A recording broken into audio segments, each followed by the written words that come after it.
Hey, it's Josephine from the Pointe shop. I'm at Pittsburgh Ballet Theatre today, and I'm with Hannah Carter, and she's going to show us her pointe shoe hacks. I see that you have Freeds here. Yes. What kind of pointe shoes do you wear? I wear the Heartmaker.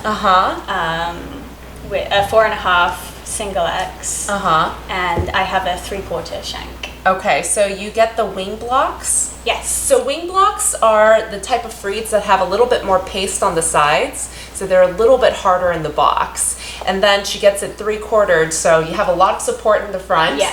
And then you have, ooh, this is very soft. Yeah, I before I put it on, I break down the back of it. Okay. And but never like down. Down low? Down low, because I like to feel like I'm being pulled upwards instead of push forward. Yeah, absolutely. And this 3/4 shank seems very high to me. It's quite high. Yeah. If you decide to 3/4 shank your pointe shoes, then you have to decide where your arch breaks. So not everybody's 3/4 shank is going to be the same. So you want that to be broken right where your foot breaks, so that it gives you a little shelf for your heel to sit on top of. It definitely sits like right. Look at that foot though. So I have like a lot of flexibility in my arch. So yes. Yeah, I like it to pull me up. Yeah, so a lot of support in the front. The Heartmaker is also pretty broad. Yeah. So it gives you a nice big platform for you to balance on. It's a hard box. It is. I don't glue my shoes at all until like before I put them on. Like some people will glue them before they even wear them. Yes. But I'll wait until they're broken in a bit. I feel like maybe one part of it is softer than the other shoe, so then once I've worn them for like a couple of classes, then I'll start to glue. Okay. And see how I like it. You just saw how flexible Hannah's feet are. So she needs a lot of support in the box and all the way up to the very end of that shoe. So she just makes it soft at the very end, but it's quite a lot of flexibility there. So she wants to make sure that she doesn't fall out of her shoes. One thing that you might find interesting is I never have a right and a left shoe. That's very interesting. Yeah. Okay, so I know some dancers in training do that just because they like forget. But dancers, usually professional dancers, they have a left and right shoe at the very beginning. What they'll do is they'll just take a look at their shoes and then they'll try it on their feet, and whichever feels good to them, that's going to be their left and their right. And after a while, your shoe casts to your foot. So it kind of molds to your foot. But Hannah doesn't have a left or a right, which is crazy. Yeah, and I just switch them periodically. I don't even check. I actually really hate it when I can feel one side of the shoe breaking down more than the other. Yes. So then sometimes I will change them. Okay. Yeah, so you try to rotate so that it wears out evenly. Yeah. When you go on pointe, do you tend to go one way or another? Do you tend to bevel or wing?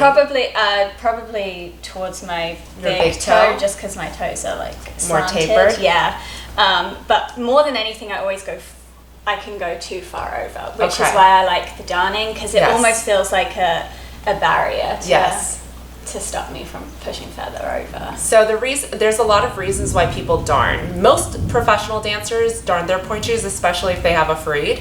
One is for longevity purposes. Two, you get a little bit more friction.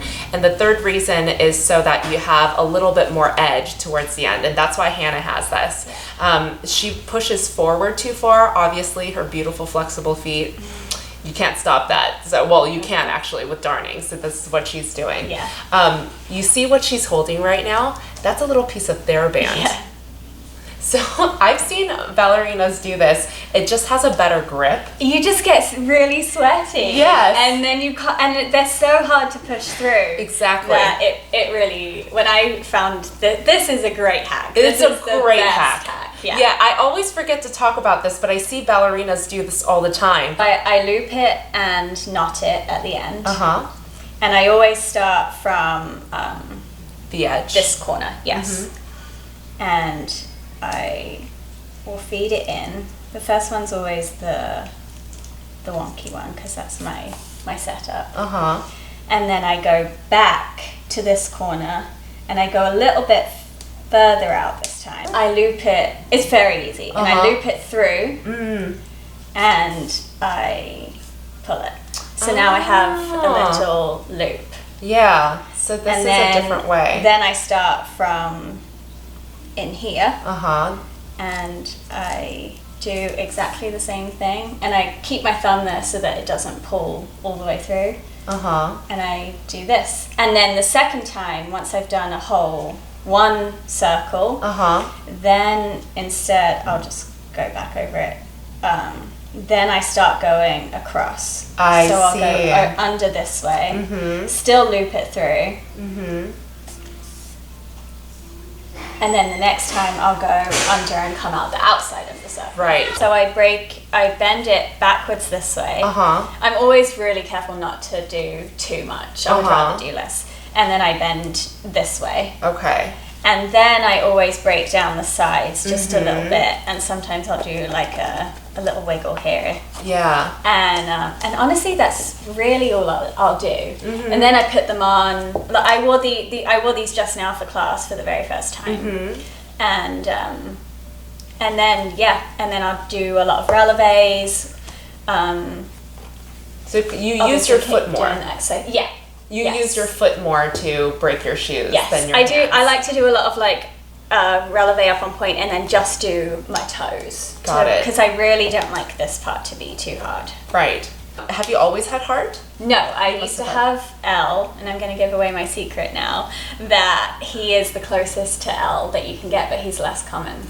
So I rarely don't have a back order. Oh no, that's good. Heart. Now everybody's gonna order heart. You know what? That is a really good tip. You know why?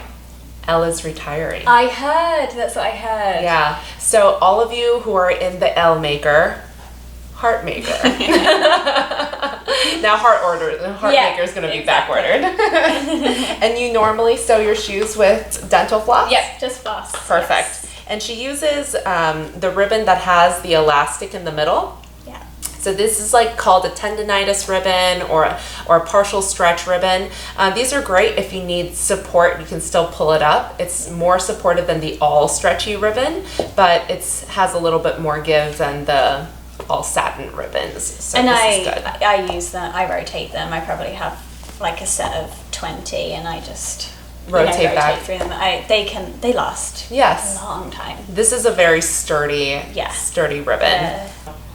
That's what she does. Well, thank you so much for showing us your point shoe hacks. And if I'm at Pittsburgh Ballet Theatre today, but I will be in Milwaukee in just a few days. And if you guys have any questions about pro point shoe hacks or anything else about point shoes, leave it on the comments, and I will do my best to answer that for you. Thank you so much.